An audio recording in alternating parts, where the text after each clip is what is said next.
Shalom saudara, kita berjumpa kembali hari ini, hari Sabtu tanggal 31 Oktober 2020, Renungan Harian Mesbah Keluarga GBI Kristus Air Hidup dengan tema kita, ditegur Tuhan sama dengan dikasihi Tuhan. Amsal 1 ayat 20-33, ayat emas kita di ayat yang ke-23. Berpalinglah kamu kepada teguranku, sesungguhnya aku hendak mencurahkan isi hatiku kepadamu dan memberitahukan perkataanku kepadamu. Kebanyakan orang tidak suka bila ditegur oleh orang lain, sekalipun sudah jelas-jelas melakukan kesalahan. Orang-orang yang tidak berjiwa besar tidak mau mengakui kesalahan yang diperbuatnya, malah merasa tersinggung, marah, dan menyalahkan orang lain saat ditegur.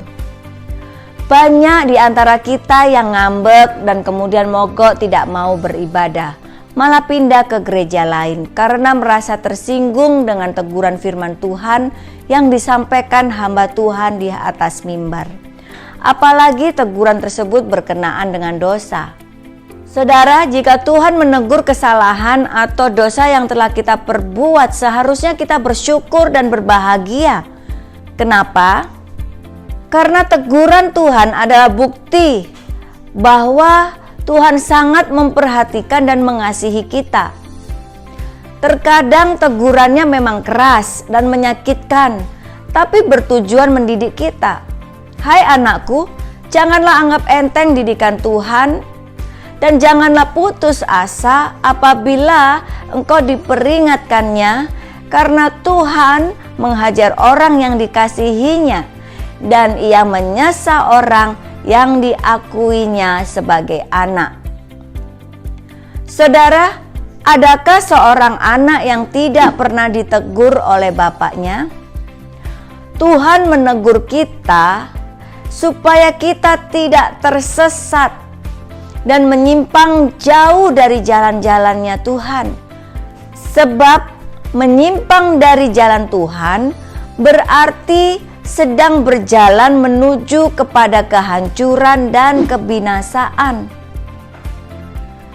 Pemazmur menyadari bahwa sebelum aku tertindas aku menyimpang, tetapi sekarang aku berpegang pada janji-janjimu. Bahwa aku tertindas itu baik bagiku, supaya aku belajar ketetapan-ketetapanmu. Saudara, pemazmur bersyukur ketika ia ditegur oleh Tuhan karena kesalahan-kesalahan yang telah diperbuatnya.